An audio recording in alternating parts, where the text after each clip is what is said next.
जानते इसी के बारे में इस वीडियो में। हेलो दोस्तों, मेरा नाम है अक्षय और मिथ एक्सप्लोरर में आप सभी का स्वागत है।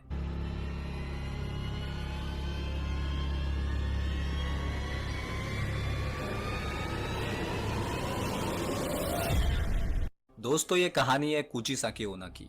जापान के सुनसान गलियों में कुचिसाकी ओना ज्यादातर बच्चों को अपना शिकार बनाया करती थी। उसका चेहरा हर वक्त मास्क से ढका होता था और वो बच्चों के सामने आकर एक सवाल पूछती थी कि क्या मैं खूबसूरत दिखती हूँ। सुनने में यह सवाल काफी साधारण सा लगता है, पर यही साधारण सा लगने वाला सवाल आपकी जान ले भी सकता है और आपकी जान बचा भी सकता है। पर दिक्कत यह है कि इस सवाल का कोई सही जवाब नहीं है। कुचिसाकी ओना जब भी किसी इंसान को सवाल पूछती थी कि क्या मैं खूबसूरत दिखती हूँ, और अगर उस इंसान ने उस सवाल का जवाब ना में दिया तो कुचिसाकी ओना के हाथ में हमेशा एक कैंची हुआ करती थी। वो उसी कैंची से वार करके उस शख्स को मार देती थी। और अगर किसी ने उसके सवाल का जवाब हाँ में दिया तो वो अपना मास्क हटाकर उसको अपना पूरा चेहरा दिखाया करती थी और फिर से वही सवाल दोहराती थी कि क्या मैं अब भी खूबसूरत दिखती हूँ। उसका चेहरा जख्मी, खून से लथपथ और दो हिस्सों में कटा हुआ काफी डरावना हुआ करता था।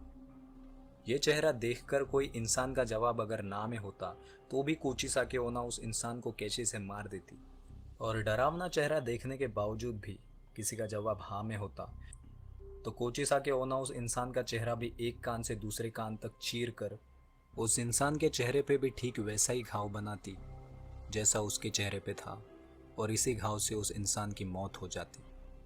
उस वक्त कुछ लोगों ने कुचिसाकी ओना से बचने के लिए कुछ तरीके भी ढूंढ निकाले थे कि जब कुचिसाकी ओना तुमसे सवाल पूछे कि क्या मैं खूबसूरत दिखती हूँ, तो आप जवाब में बोलिए कि यू आर एवरेज।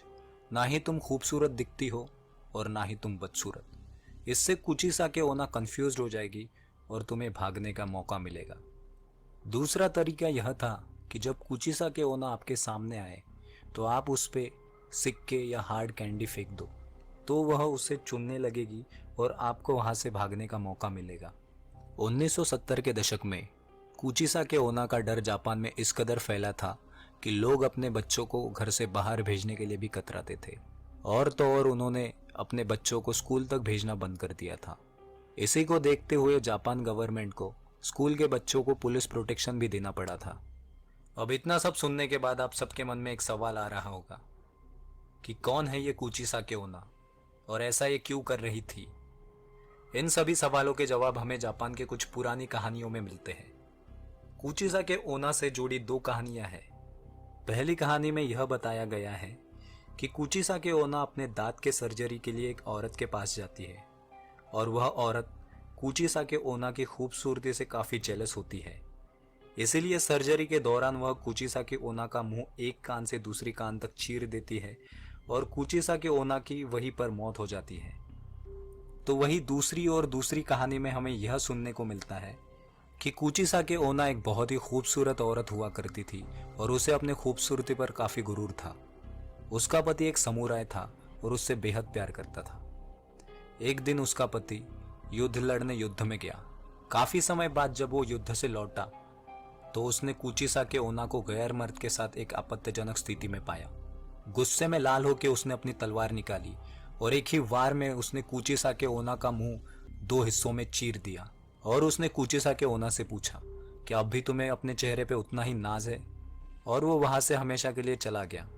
ज्यादा खून बहने से कुचिसाकी ओना की जगह पर ही मौत हो गई, और इसके बाद से ही लोगों का कहना था कि कुचिसाकी ओना की आत्मा जापान की गलियों में घूम रही है। 1979 में जापान के एक अखबार में खबर आई कि कुचिसाकी ओना की मौत हो गई। दरअसल हुआ ये कि एक औरत मास्क लगाकर कुछ बच्चों का पीछा कर रही थी और भागते भागते वो एक गाड़ी से टकराई और उसकी जगह पर ही मौत हो गई। पुलिस जब घटनास्थल पर पहुंची तो उन्होंने उस महिला का मास्क हटाया और आगे का दृश्य देख के सब दंग रह गए, क्योंकि उस महिला का चेहरा भी एक कान से दूसरी कान तक कटा हुआ था। और इस घटना के बाद जापान में कभी किसी को कुचिसाकी ओना नहीं दिखी। यह घटना पीछे कई सवाल छोड़कर जाती है कि कुचिसाकी ओना असल में थी कौन, एक भूत या सीरियल किलर। पर दोस्तों, यह सवाल काफी मिस्ट्री भरा है और आज तक यह एक मिस्ट्री है। पर आप हमें कमेंट के द्वारा बताइए कि आपको क्या लगता है कि कौन थी ये कोचिसाकी ओना।